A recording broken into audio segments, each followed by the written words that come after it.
2014 से पहले मुझे आज भी याद है, जो बच्चे होते थे वो फिजिक्स केमिस्ट्री की बातें करते थे, लेकिन अब सरकार उन्हें अंधभक्ति की ओर लेके जाना चाहती है। सरकार ये चाहती कि कुचलना चाह रही कि अगर हमने इन्हें पानी आज दे दिया तो कल को कोई और बैठेगा आके यहाँ, उसे भी देना पड़ेगा। तो वो रास्ता नहीं बनाना चाह रही है, लोगों को आंदोलन से रोकना चाह रही है। 1 लाख स्कूल बंद हो गए। अब तभी तो मेरी चिंता सबसे ज़्यादा भविष्य की है कि आज का भारत तो हम लोग निपट ले रहे हैं, ये बच्चे कैसे निपटेंगे? वो अभी खड़ा था, इनके समय में कौन सा आप लोग निपटा के जा रहे हैं, हम लोग को ऐसा भारत दे के जा रहे हैं। वही उसी लिए तो हम आज यहाँ खड़े हैं। मणिपुर जल रहा है, अमित शाह का कोई रिस्पॉन्स नहीं, रेल में कुछ हादसा हो जाए रेल मंत्री का कुछ जवाब नहीं, स्वास्थ्य मंत्री उसका कुछ आता पता नहीं, एम्स में यहाँ रोड पे मरीज मर जा रहा है मगर एम्स की हालत अच्छी नहीं है वो। और मोदी जी कहेंगे 70 साल कांग्रेस ने क्या किया? अरे मोदी जी 70 साल कांग्रेस ने कुछ भी किया हो, आपके पास पार्टी है, आपके पास पावर है, आप क्या कर रहे हो?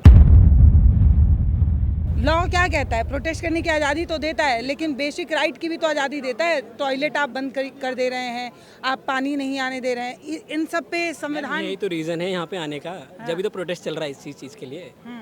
तो ये जो सरकार अपना ये तानाशाही रवैया अपना रही है, तो ये जो लोग हैं, अब एक तो बड़ा नाम मंच पे लेटे भी हुए हैं, बाथरूम तक नहीं मिल रहा है भाई इस देश में। तो मतलब हम कैसे लोकतांत्रिक हैं? हम विदेशों में जाके कहते हैं कि हम सबसे बड़े वाले लोकतांत्रिक देश चाहे हैं जहां लोगों को उनकी मूलभूत सुविधाएं नहीं मिल रही। मैम रीज़न हमारा है ना, हम लोग उन्हें इलेक्ट करते हैं, हम ही लोग उन्हें इलेक्ट कर रहे हैं। हमें सारी चीज़ें पता है कि उनके बच्चे आउटसाइड इंडिया हैं, हमें जॉब करनी है, हमें चीज़ें फेस करनी है, हमें रोड पे चलना है, तो हम ऐसे लोग को इलेक्ट ही क्यों करते हैं? बिकॉज दे आर डूइंग कि ऐसा भाई हम तो करने, ये आज से नहीं हो रहा, बहुत पहले से होगा और आगे भी होगा। अगर हम आगे ही ऐसे लोगों को चूज़ करते रहेंगे तो ये प्रॉब्लम होती रहेगी।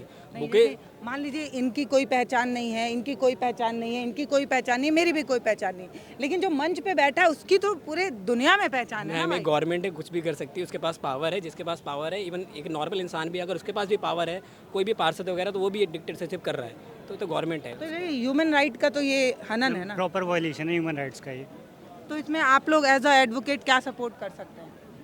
मैम लीगली हम जितना हो सके हम उतना सपोर्ट कर सकते हैं। अभी आप कहीं प्रैक्टिस कर रहे हैं? हाँ, मैं डिस्ट्रिक्ट कोर्ट में कलकत्ता में प्रैक्टिस कर रहा हूँ, अभी फर्स्ट जनरेशन ला रहा हूँ, अभी लास्ट ईयर इनरोल्ड हुए हैं, तो उतना एक्सपीरियंस तो तो है। इसमें क्या कदम उठाए जा सकते हैं? क्या हम गवर्नमेंट को लेटर वगैरह लिख सकते हैं? ह्यूमन राइट कमेटी है, उनको इन्फॉर्म करा जाए कि हमारी बेसिक नीड है, उनका इन्फ्रिंजमेंट हो रहा है, हमें बेसिक राइट नहीं दिया जा रहा है, चीज़ें हमारी जो बेसिक एक ह्यूमन बीइंग को होना चाहिए, जैसे टॉयलेट की बात कर रहे हो, उन्हें पता होना चाहिए, उनको कैरी करनी चाहिए कि भाई यहाँ पे रेक्टिफाई करो कि सही में ऐसा रीज़न प्रॉब्लम है कि नहीं है, रेक्टिफाई करो, आगे एक्शन लो, क्योंकि आपको इलेक्ट करके एक पोजीशन पे बैठाया गया है। तो इतनी भीड़ है, मोबाइल टॉयलेट 4 अगर खड़े ही कर देंगे तो कौन सा देश में आफत आ जाएगी? इतने भी हम बहुत कमज़ोर या बहुत आर्थिक रूप से गिरे हुए देश नहीं है कि हमारी अर्थव्यवस्था इतनी डगमगा जाएगी 4 मोबाइल टॉयलेट खड़े हो जाएंगे तो। मैम वो गवर्नमेंट है, उसके पास पावर है, कुछ भी कर सकती है। आप गवर्नमेंट के खिलाफ जाओगे, गवर्नमेंट आपको बंद कर देगी। सर सबसे बड़ा एग्जाम्पल है। लॉयर आप लोग यहाँ पे इस प्रोटेस्ट को सपोर्ट करने आए हैं? ऑब्वियसली सपोर्ट करने आए, क्योंकि हम भी उस चीज़ से फेस कर रहे हैं। इट्स नॉट मीन कि भाई नीट का एग्जाम हम क्वालिफाई करें नहीं करें या फ्यूचर में करेंगे, बट हमारी अपग्रेडिंग जो हमारे ब्रदर हैं, छोटे बच्चे हैं, आगे आएंगे, और भी एग्जाम है, वो भी कॉम्पिटिटिव एग्जाम, अगर इसी तरह होता रह गया तो फिर आगे भी चीज़ें होंगी। आप लोगों के पेशे में भी कहा जाता है कि बड़ा वो चलता है, जो बड़े होते हैं उनके पीछे से उन्हें बैक सपोर्ट मिल जाता है। बैक सपोर्ट अच्छा है, वो बहुत अच्छा कर रहा है, जिसका नहीं है वो स्ट्रगल कर रहा है और आगे चल के भी स्ट्रगल करेगा ही। तो सोर्सबाजी आपके पेशे में भी चलती है, तो आप लोग इसलिए भी परेशान हैं, इसलिए भी इस प्रोटेस्ट में हैं। इस प्रोटेस्ट से जुड़ने का क्या मतलब? एज अ एडवोकेट आप तो कहीं ना कहीं सेटल हैं, कैसे जुड़ाव महसूस? वी आर लर्नर, ठीक है, हम अभी सीख रहे हैं, तो हम भी एज ए स्टूडेंट ही हैं, हम भी इस चीज़ का पार्ट हैं, तो हमारे साथ भी चीज़ें हो रही हैं, स्ट्रगल फेस कर रहे हैं। आप क्या सोच के इस प्रोटेस्ट का हिस्सा हैं? मैम जो भी हो रहा है मैम ये काफ़ी भले के लिए हो रहा है, मैं इसको पूरा कम्प्लीटली सपोर्ट करता हूँ। मैं चाहूँगा कि सबके लिए हो, सबको अपना हक मिले। बड़ा गर्मी नहीं लग रहा भाई? इतना तो मोटा आदत कोट सी हो गई, ये पेशा है, ये रोजी रोटी का सवाल है। मैम अगर किसी का प्रोफेशन है, अगर वो चीज़ देखेगा, घर में सर्वाइव नहीं कर सकता ना वो, बिकॉज आपका प्रोफेशन आपको अपना अब करो। आप ये कोट पहनते हैं तभी हम जानते हैं कि आप एज अ लॉयर या आइडेंटिटी हो गई आपको, अभी दूर से देख लेगा ब्लैक कोट वाले लाइक एडवोकेट ही होंगे, कोई और नहीं हो सकता, दैट्स इज आइडेंटिटी। तो कब तक रहेंगे आप लोग इस protest? अभी जस्ट मैं तो अभी ऑफिस से ही आ रहा हूँ, तो थोड़ा सा हमने सोचा अंदर, पहली बार ही आया हूँ मैं, कोई प्रोटेस्ट को सपोर्ट नहीं करता, बट इसको कर रहा हूँ बिकॉज ऑफ एजुकेशन। आपको लगता है कि एजुकेशन सिस्टम एकदम धराशायी है और हर युवा को बोलना चाहिए? ऑब्वियस है मैम, जो हमारे इलेक्टेड मेंबर है सारे वो विदेशों में उनके बच्चे पढ़ रहे हैं, हम लोग फेस कर रहे हैं ना। जो एक नॉर्मल सा लेबर फैमिली से बिलोंग करता है वो डेली 800-900 रुपये कमा रहा है, उसके बच्चे जा रहे हैं स्कूल, वो फेस कर रहा है चीज़ों को, उसके बेसिक सुविधा नहीं मिल रही है उसको। आगे कनेक्शन वाले आदमी लोग अपना कनेक्शन लग डोनेशन फीस दे रहे हैं, तो बहुत सारी चीज़। लीक पेपर कौन करवाएगा? ऑब्वियसली जिनके पास पैसा होगा भाई, करोड़ों रुपए वही तो देगा। मेरे ऐसे इंसान जो नॉर्मल ऑर्डिनरी पर्सन है, जो 1000 2000 इवन 10,000 रुपये कमा रहा है, वो नहीं कर सकता। उसके पीछे करोड़ों में पेपर खरीदने की हैसियत नहीं है। ऑब्वियस है, हमारे बेसिक नीड है कि भाई हमारा घर का खाना मिले, हमारे बच्चे एजुकेशन प्रॉपर मिले, उनको जो भी बेसिक सुविधा वो मिले। हम कहाँ जा रहे हैं कि पेपर लीक हो जाए, इतना पावर थोड़ी हमारे पास। तो चलिए, ऐसा नहीं है कि सिर्फ जो है वो नीट के छात्र यहाँ पर हैं। अब देखिए लॉयर लोग भी जो है इस आंदोलन में जुड़ाव महसूस कर रहे हैं। आप कहाँ से आए भैया? मैं यहीं दिल्ली से हूँ। दिल्ली से हैं। हाँ। कब आए यहाँ प्रोटेस्ट में? मैं अभी 4 बजे आया हूँ। हाँ, और पहले दिन भी मैं आया था जब यहाँ पे अजय दीप के फर्स्ट डे आया था अमेरिका से यहाँ, तो उस दिन भी मैं यहाँ पे आया हुआ था। तो आप भी कोई काम वाम करते हैं? हाँ, मैं भी काम करता हूँ, मैं टीचर हूँ। तो आप टीचर हो कि इस प्रोटेस्ट का हिस्सा हैं? हाँ, मुझे और अच्छे से पता है इन चीज़ों के बारे में, तो मुझे खुद बुरा लगता है सिस्टम को देख के, तो इसलिए मैं सोचा कि किस चीज़ की पढ़ाई कराते हैं आप? मैं फिज़िकल एजुकेशन टीचर हूँ।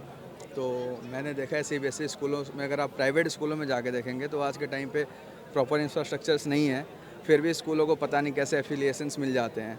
अगर आप टीचर्स की बात करेंगे, वहाँ पे जो प्राइवेट टीचर्स हैं, तो आप उनको देखेंगे वो अंडर पेड काम कर रहे हैं।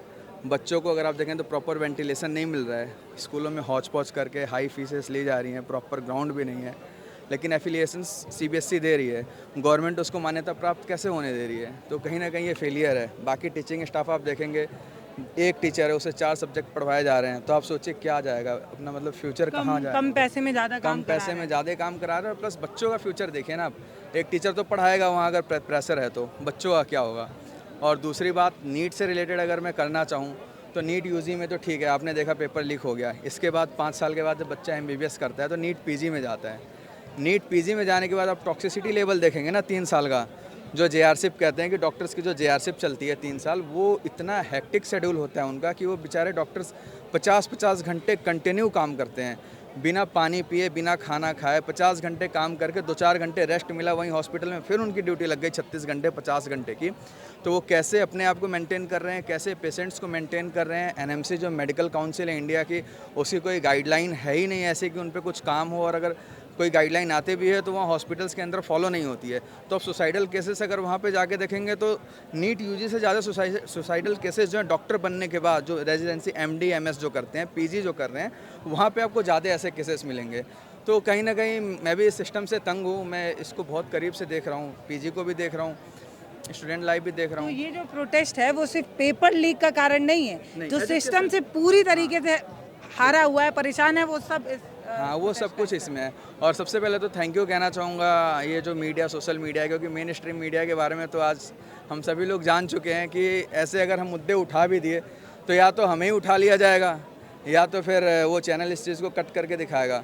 तो बेटर है कि हम सोशल मीडिया के थ्रू अपनी बातों को रख पाएँ, और यहाँ पे वो प्लेटफॉर्म मिल रहा है। मेन मीडिया तो नहीं आ रही है, और मेन स्ट्रीम की जो मीडिया आ भी रही है वो पता नहीं वीडियोज़ को कट करके कैसे क्या करके डाइवर्ट करके और उसमें एडिटिंग करके गलत वे में नेशन के आगे, हमारे नेशन के आगे प्रोड्यूस कर रही है। तो बेटर है कि हम सोशल मीडिया के थ्रू अपनी आवाज़ उठा सकें। यहाँ पे एक प्लेटफॉर्म भी मिल रहा है लोगों को। आप कहाँ से आए हैं भैया? मैम हम लोग रामपुर UP से हैं। यूपी से हैं। कब से आए हैं, क्या सोच के आए हैं? मैम हम पहले फर्स्ट डे से हम लोग यहाँ पर आ रहे हैं, हमारा स्टॉल लगा वहाँ पर SFI का, हम लोग पहले दिन से यहाँ पर आ रहे हैं। तो क्या लग रहा है, मतलब ये तो मतलब अब क्या बोला जाए, ये देश का इससे ज़्यादा दुर्भाग्य हो ही नहीं सकता कि जिस जवानी का काम देश के विकास में लगना चाहिए, जो यूथ है, जिसके पास अभी बहुत ज़्यादा एनर्जी है, जो देश के विकास में ना जाने क्या कर सकता है, उसको 10 दिन से यहाँ जो है वो बैठना पड़ रहा है। और अब तो हंगर स्ट्राइक पे जा चुके हैं उधर बच्चे। एक तो 6 दिन से एक लड़का जो है वो पड़ा हुआ है वहाँ भूख हड़ताल पे। ये मतलब क्या हो रहा है, ये क्यों हो रहा है? मैम सबसे बड़ी बात, इस देश के प्रधानमंत्री के जितने भी वादे हैं वो झूठे हैं। वो युवाओं को बोलते हैं कि देश में युवा सबसे ज़्यादा है और युवा ही देश की जान है, लेकिन वो युवा देख लो आज कहाँ है। गर्मी में युवा अपनी जान कहाँ लगा रहा है। अगर युवा सही जगह होता, अपना माइंड कहीं और लगाता, उस देश को कहीं और ले जाता। जो प्रधानमंत्री जी ने 2047 तक का जो विकसित भारत का सपना देखा, मुझे लग रहा है वो कहीं ना कहीं दूर होता हुआ नज़र आ रहा है, क्योंकि युवा ही देश को विकसित भारत कर सकता है, जिसके पास साइंटिफिक टेम्परामेंट वाला एक माइंड है जो कि कहीं भी यूज़ नहीं हो रहा है। तो देश का, मैम आप देख लीजिए, देश का पहले बट्टादार हो गया। एक नामी ग्रामी नाम सोनम वांगचुक जी वहाँ खाना छोड़कर बैठे हुए हैं। मतलब एक ये सिर्फ इंडिया की बात नहीं है, अब ये अलग अलग जगहों में, अलग अलग देशों में ये जा रहा होगा कि भारत में एक नामी गरामी शख्सियत जो है वो पेपर लीक इंडिया में होता है उसके खिलाफ बैठा हुआ है, एक मंत्री का इस्तीफा मांग रहा है। जैसे मैम आपको पता होगा, जैसे जितने भी आईआईटी वाले जो मोस्ट टॉपर लोग होते हैं, जो सबसे बेस्ट डॉक्टर लोग होते हैं, वो भारत में क्यों नहीं रहना चाहते? वो भारत छोड़ के क्यों चले जाते हैं वो अमेरिका में? आप यहीं से अंदाज़ा लगा दी। हमारे एक सबसे बेस्ट ब्यूटीफुल एक साइंटिस्ट यहाँ धरने पर बैठे हैं, उनकी क्या हालत है? क्या ये लोग भारत में रुकेंगे? नहीं, ये लोग भारत छोड़ के जाएंगे, क्योंकि यहाँ इन लोगों के टैलेंट की कदर है ही नहीं। बिल्कुल मैम। तो देश में ऐसा माहौल है और अब कहीं ना कहीं यूथ इसको समझ रहा है, लेकिन फिर चीज़ें रिपीट होती जाती हैं। जो सत्ता में है वही फिर से आते हैं। कारण क्या है? मैम मतलब आप कह रहे हैं युवा जग चुका है और यहाँ पे देखा भी जा रहा है 10 दिन से युवा बैठा हुआ है, लेकिन सिस्टम तो नहीं सुधर रहा है ना भाई। मैम आपने देखा होगा 2014 से पहले, मुझे आज भी याद है, जो बच्चे होते थे वो फिजिक्स केमिस्ट्री की बातें करते थे, लेकिन अब सरकार उन्हें अंधभक्त की ओर लेके जाना चाहती है, जिसका साइंस से कोई मतलब नहीं है मैम। अब अंदाज़ा लगा सकता है कि भारत का भविष्य कहाँ जाएगा। अंधभक्त की ओर जा रहा है, साइंस से हम लोग दूर हैं। ये आंटी आई हैं, कहाँ से आई हैं आंटी? गांधीनगर से। ये क्यों आई इस प्रोटेस्ट में? क्या सोचा आपने इस प्रोटेस्ट का हिस्सा बनने के पीछे का मतलब क्या है? क्या सोच के आई? बोलिए भाई, फीमेल को भी बोलना जरूरी है। यही सबसे बड़ी दिक्कत है हमारे यहाँ कि महिलाएं बोलती नहीं हैं। बच्चों के लिए आई हूँ। बच्चे 11th में हैं, बच्चों की बुक वगैरह बदल गई हैं, अभी तक आई नहीं है 9th क्लास में एक लड़की मेरी। तो शिक्षा महंगी है। शिक्षा महंगी है, ट्यूशन वगैरह लगा रखे हैं, फिर भी क्या पढ़ाएंगे जब बुक वगैरह नहीं है। तो अभी देखो बच्चों के मिड टर्म चालू हो जाएंगे, फिर कहाँ से लिखेंगे बच्चे? सरकार का ध्यान कहाँ है कि बच्चे पढ़ाओ? किससे पढ़ाएं बच्चे? माँ बाप बेचारे कितनी मेहनत मजदूरी करके बच्चों को पढ़ा रहे हैं। क्या हाल है बच्चे का? ये आपका बच्चा है? जी 4th क्लास में है। कहाँ आए हो बेटा? वो जंतर मंतर। क्या हो रहा है इधर? प्रोटेस्ट। इधर देखो कैमरे पे यार। प्रोटेस्ट हो रहा है। किस चीज के लिए? ये यूट्यूबर आए हैं। यूट्यूबर नहीं आए बेटा, बच्चे आए हैं। आप ही की तरह बहुत सारे बच्चे आए हैं जिनका पेपर लीक हो रहा है। मेरा नहीं हुआ। आपका भी नहीं हुआ, आप छोटे हैं, बड़े होंगे तब होगा। क्या बोलूं? आप लोगों को ये आंदोलन, आप इससे कैसे जुड़ाव महसूस कर पा रहे हैं? मैडम, आंदोलन होना चाहिए। आज एक माँ बाप अपने बच्चों को बड़ी मेहनत से मजदूरी कर करके पढ़ाते हैं और नौकरियां नहीं है आज के दौर के अंदर, और वही बच्चे फिर पेपर लीक हो जाता है, सुसाइड करते हैं। तो माँ बाप के दिलों पे कितना दर्द होता हुआ, क्योंकि वो कितना पाल पोस के अपने खून पसीने की कमाई से बच्चों को पाल पोस के बड़ा करते हैं और पढ़ाते हैं, और वही बच्चा इन लोगों की वजह से सुसाइड कर लेता है। उसकी कोई गलती नहीं है, वो तो अपनी तैयारी पूरी करता है। पेपर लीक करते ही ये लोग। इसके पीछे भी एक काला इन्होंने वो चला रखा है कि पेपर में जब पेपर के लिए बच्चा जाता है तो उसमें फीस भी जमा करता है, वो पेपर को लेने भी जाता है, उसके बाद भी जो है पेपर लीक हो जाता है मैम। तो उसकी पढ़ाइयाँ तो बेकार जा रही है ना, वो किसके लिए पढ़ेगा? जॉब है, पढ़ने के बाद में जॉब नहीं मिलती इन लोगों के, तो पढ़ाई का क्या मकसद रह गया? क्योंकि हमारी सरकार जो है, सरकार सही है, उसकी नीतियाँ ख़राब है। सरकार सही है, सरकार सही है, नीतियाँ ख़राब है, उसकी नीति सही नहीं है, क्योंकि वो लोगों के पब्लिक के बारे में सोचती ही नहीं है। उसने सिर्फ अपने बारे में ही सोचा है हमेशा। वो बड़े बड़े लोगों के बारे में सोचती है, अडानी अंबानी के बारे में सोचती है, आम पब्लिक के बारे में कुछ नहीं तो जब सोचती। आम पब्लिक के बारे में सोच नहीं रहे तो सरकार कैसे सही हो गई? मैडम, सरकार तो हम सबको पता है कैसे बनती है और क्यों बनती है। ये सब धांधलेबाजी है मैडम इसके अंदर तो। जी, आप कहीं बाहर से आए लग रहे हैं। हाँ, मैं तो कहाँ से आए? यूपी बरेली से। इधर क्यों आए? क्या सोच के आए? दीपके की वजह से आना पड़ा। मैंने कहा आज जो भारत है वो तो है ही, ये तो कोई बात नहीं। हमारे सारे राज्यों में कोई ना कोई समस्या है। मुझे आप कौन सी समस्या लेके आए? मेरी तो एक आम समस्या है, मेरी पर्सनल कोई नहीं है। मुझे तो भविष्य के भारत का सोच के डर लग रहा है कि वर्तमान में ये हालत है तो भविष्य का भारत क्या होगा, ये समझ में नहीं आ रही। उसे लेकर के मैं दीप के पास आया कि इसके साथ इसे और जोड़ ले कि भविष्य का भारत कैसे बसेगा, कैसे बनेगा। जनजी लोगों की परेशानी है उसको आप महसूस कर पा रहे हैं? हाँ, कर रहा हूँ। उनके साथ कई अत्याचार हो रहे, पता लगा भी पानी कल नहीं दिया है। मैं तो सब आप जैसे टीवी एंकरों के सुन के आया हूँ। आ तो पहले भी चुका हूँ बेटे के साथ। बेटा बोला भी चलना है पापा, तो मैं तो फिर भविष्य का सोच के आ रहा हूँ। लुक लेके आए एकदम मस्त।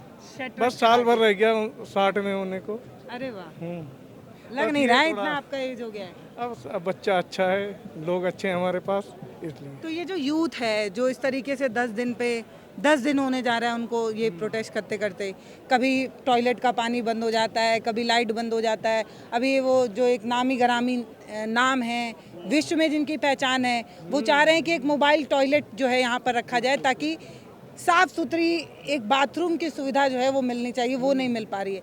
तो इस तरीके के कंडीशन को देखकर क्या लगता है, आपके दिमाग में क्या आता है? हम कहते हैं कि ना हमारे देश में किसी चीज़ की कमी नहीं है भाई। सरकार ये चाहती कि कुचलना चाह रही कि अगर हमने इन्हें पानी आज दे दिया तो कल को कोई और बैठेगा आके यहाँ, उसे भी देना पड़ेगा। तो वो रास्ता नहीं बनाना चाह रही है, लोगों को आंदोलन से रोकना चाह रही है।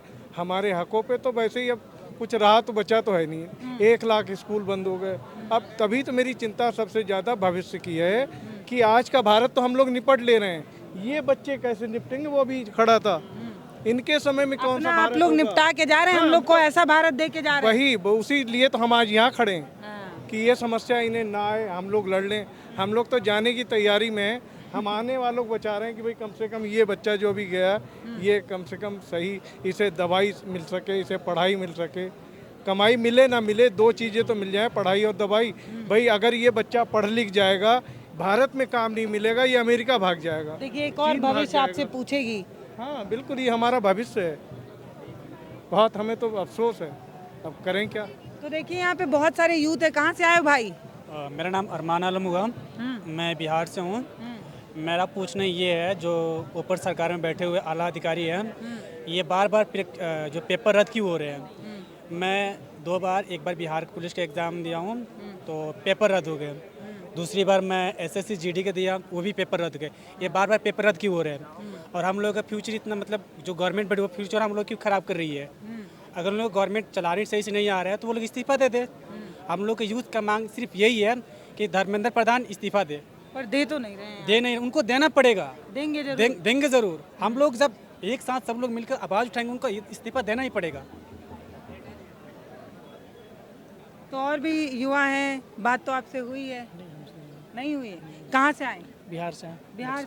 बिहार से बड़े युवा आए हैं इधर। मैडम हम लोगों का जब फ्यूचर खराब है तो हम लोग नहीं आएंगे तो कोई दूसरा आदमी आएगा, दूसरे देश से के लोग आएंगे। हम लोग का फ्यूचर खराब हो रहा है ना। ये जो भ्रष्ट अधिकारी बैठे हुए ऊपर से लेकर, जीरो से लेकर, मतलब हमारे जो ग्राम पंचायत में जो वार्ड सदस्य हैं या मुखिया हो गए या कलेक्टर, सब भ्रष्ट बैठे हुए हैं। या तो आप जिला जो अधिकारी हो तो उन लोगों को देख लीजिए, या जो मुख्यमंत्री हो गए वो भी भ्रष्ट है। सब भ्रष्ट बैठे पड़े हैं वहाँ पे। बिहार के शिक्षा मंत्री भी हैं कि वो भी वैसे ही हैं। कोई ना टीचर के बहाली आ रही है ना कुछ आ रही है, वहाँ पे भी वही है। और ये हमारे देश में देख ही रहे हैं कि नीट का एग्जाम को लेकर बिहार से दिल्ली अपनी बात रखने आए हैं। हाँ, बात रखने भी यहाँ पे साथ में पढ़ाई भी करते हैं, तैयारी भी करते हैं। किस चीज़ की तैयारी करते हैं? हम तो कर रहे हैं पैरामेडिकल से रेडियोलॉजी कर रहे हैं अभी। तो लग रहा है कि नौकरी नहीं देंगे ये लोग। नहीं, नौकरी तो नहीं देंगे, ये तो पेपर लीक कर रहे हैं। नौकरी मिलना मुश्किल है। मुश्किल है बिल्कुल MNC में जो खाली पद जो खाली रहेगा वो क्या करेंगे? वो सब ले जाएंगे अपना, विदेशों में ले जाके पैसे जमा करेंगे, कुछ नहीं करेंगे। पैसों से बेच देंगे। हाँ, सीट बिकने के लिए, जैसे नीट के पेपर में आप देख रहे हैं कि लीक हो जा रहा है। लीक, इतने सारे बच्चे हैं हमारे बिहार से भी, इतने सारे बच्चे हैं। वो लोग मतलब हमारे अधिकतर बिहार में मिडिल क्लास से और लोअर क्लास से लोग हैं, और वहाँ से उन लोग के पापा मम्मी इतना ज़्यादा मतलब मेहनत करते हैं, खेती करते हैं और बच्चे को पढ़ाने के लिए कोटा वगैरह भेजते हैं। और वो वहाँ पे हमारे बक्सर से ही एक बच्चा है जो कोटा में तैयार कर, वो नीट के एग्ज़ाम की वजह से ही वो है। लेकिन उसके लिए क्या, इन लोगों को कोई फर्क पड़ने वाला नहीं है। बस सब लोग ये है अपने मन के अकॉर्डिंग।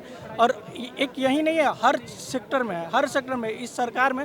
हम तो आप डेली आते हैं इस प्रोटेस्ट? हाँ, रोज? अभी तो आज पहली बार है। क्या देखे इस प्रोटेस्ट में, क्या समझ? वही प्रोटेस्ट तो ऐसे वीडियो पे देख ही रहे थे, लेकिन आज हम आके भी हम सोचे कि आज आके देखें तो देखे तो ये लगा कि हाँ प्रोटेस्ट करना चाहिए। फिर आखिर क्या उपाय है? अगर नहीं करेंगे, घर पे बैठ रहे सारे लोग बैठे रहेंगे, तब तो उनके अपने मन से तो चलता रहेगा। वो तो अपने मन का करते ही जा रहे हैं कि हाँ ठीक है। बिहार बेगूसराय से? नहीं, बक्सर से। बक्सर बिहार बक्सर से आप आए हैं। जैसे इस प्रोटेस्ट को लेके बड़ी सारी चीज़ें चल रही हैं, जैसे क्योंकि आप एक छात्र हैं, पढ़ाई कर रहे हैं, कह रहे हैं पेपर लीक से आप परेशान हैं, लेकिन इस प्रोटेस्ट को लेके कहा जा रहा है अरे ये एजुकेशन का प्रोटेस्ट कम सरकार विरोधी प्रोटेस्ट। ऐसे तो लोग तो कह ही रहे हैं कि ये सरकार से अगर सरकार से सब परेशान है इसी कब कारण से जा रहा है 2014 के बाद से। और देखिए और ये बातें जो बोला आपने, सरकार के प्रोटेस्ट ये कर रही है ना, एक यही नहीं है, हमारे पेट्रोल में भी देख ले इथेनॉल का जो ड्रामा चल रहा है। आप अभी न्यूज़ देख रही होंगे, आप तो खुद चला रही हैं, महाराष्ट्र में उस साइड में पानी की बहुत किल्लत हो गई है। क्यों हो गई है? कि इथेनॉल की वजह से। और ये दिन पे दिन बढ़ाते रहे। आप गाड़ियों का माइलेज वगैरह देखेंगे, ये सब गाड़ी का माइलेज भी नहीं दे रहे, कुछ नहीं, मतलब हर तरह से फंसता है। आप हम लोग यहाँ पे पढ़ते हैं, हम लक्ष्मी नगर में, वहाँ पे आप जाइए, एक स्टूडेंट को एक प्रॉपर अपने घर में रह के गैस भरवाने के लिए जा रहा है तो वहाँ पे 400 रुपये का 1 kg भर रहे हैं। और एक बच्चा कहाँ से वो इतना कर पाएगा? उन लोग के पापा मम्मी सब कैलकुलेट करके भेज रहे हैं कि इतना भेज रहे हैं, लेकिन लगता है बहुत सर महंगाई इतनी है कि चल नहीं पा रहा है। लेकिन बच्चे मजबूरी कर रहे हैं। वैसे कोई नमक के साथ खा रहा है, कोई आप ग्राउंड पे वो लोग आएंगे तो समझ में आएगा। ग्राउंड पे आइए, गली गली घूमिए, देखिए, तब समझ में। हम तो खुद वेल डिजर्व्ड हैं। हम सुबह से आए हैं ना इस प्रोटेस्ट? हाँ, नहीं, दोपहर से। तो अरे मतलब आज आए हैं ना, तो आप प्रोटेस्ट में क्या देख रहे हैं? ये प्रोटेस्ट कैसा है? प्रोटेस्ट ठीक है, बढ़िया है ये। लेकिन इसको लेके बहुत उल जरूल चीजें कही जा रही हैं कि ये जो प्रोटेस्ट है ये तो मतलब सरकार के खिलाफ ही है, बस सरकार के खिलाफ ही चीजें कही जा रही हैं। यहाँ पे ये नारे लग रहे हैं, यहाँ पे इनको जो है वो ये अप्रोच किया जा रहा है, ये प्रोटेस्ट जो है वो फंडेड है, ये है वो। देखिए, क्या कहेंगे? हर चीज़ में एक निगेटिव एक पॉजिटिव लोग होते हैं। वो लोग हैं तो जो सोचेंगे, वो कोई जो निगेटिव वाले जो उनके सपोर्टर में, तो वो तो कोई भी आप कुछ भी कर लीजिएगा वो सही ही बोलेंगे, गलत तो नहीं बोलेंगे। वो लोग मतलब हाँ बोलेंगे कि हाँ ठीक हो रहा है। तो यहाँ पे आने का ये प्रोटेस्ट होना जरूरी है, नहीं होने पे फिर ये क्या होगा? ऐसे हम लोग तो मान लीजिए चल बन जाएंगे, लेकिन जो आगे वाला है उसका क्या होगा? हम लोग तो ठीक है। हाँ, बोलो। आने वाली जो जनरेशन है, फ्यूचर, उनके लिए हम खड़े हैं, मगर मोदी जी कोई रिस्पांस नहीं कर रहे। तो फ्यूचर हो यार, तुम्हारी कितनी साल? हमारा फ्यूचर अभी तो मैं तो जॉब कर रहा हूँ, मगर आने वाली कितने जनरेशन। साल के हो? मैं 24 साल का हूँ। 24 साल के। तो अभी आप क्या कर रहे हैं? मैं अभी सेल्स लाइन में जॉब करता हूँ। जॉब छोड़ के आया हूँ, 10 डेज हो चुके हैं। यहाँ हंगर स्ट्राइक चली, भूख हड़ताल, मगर मोदी जी और एजुकेशन मिनिस्टर चुप है। आपने जो एक बात बोली अभी, फंडेड है, ये इसको फंड दिया। मैं नहीं कह रही हूँ, मैं वो लड़का है उसको बोले इस प्रोटेस्ट को ऐसे ऐसे नाम दिया जा रहा है, फंडेड आगे से है। बड़ी बड़ी गोदी मीडिया जो ये अफवाह फैला रही है, जो बड़ी बड़ी इंटरनेशनल मीडिया आ रही है, ये चीज़ कवर कर रही है। मगर गोदी मीडिया का काम क्या है? दिखाना मेलोडी चॉकलेटी क्यों होती है, आम में मीठा क्यों होता है, ये रिस्पॉन्स हमारे बच्चे कर रहे हैं। ये सारी युवा 10 दिन से यहाँ बैठे हैं, आंधी हो, तूफान हो, धूप हो, गर्मी में यहाँ बैठे हैं। इनको शौक नहीं है, इनको एजुकेशन मांग रहे हैं। यहाँ 51,000 स्कूल कॉलेज वहाँ सरकारी बंद करा दिए जाते हैं यूपी में, मगर मोदी जी का आगे से कोई रिस्पांस नहीं आता। क्यों? मोदी जी घबरा गए कि उनको एक इस्तीफा देना पड़ेगा, तो लाइन सबकी लगी है। मणिपुर जल रहा है, अमित शाह का कोई रिस्पांस नहीं। रेल घाटे में है या रेल में कुछ हादसा हो जाए, रेल मंत्री का कुछ जवाब नहीं। हेल्थ मिनिस्टर जो स्वास्थ्य मंत्री, उसका कुछ आता पता नहीं। एम्स में यहाँ रोड पे मरीज मर जा रहा है, मगर एम्स की हालत अच्छी नहीं है वो। और मोदी जी कहेंगे 70 साल कांग्रेस ने क्या किया? अरे मोदी जी, 70 साल कांग्रेस ने कुछ भी किया हो, आपके पास पार्टी है, आपके पास पावर है, आप क्या कर रहे हो? संविधान का, डेमोक्रेसी का मजाक उड़ा रहे हो, धज्जियाँ उड़ा रहे हो, लोकतंत्र का आपको पता ही नहीं है।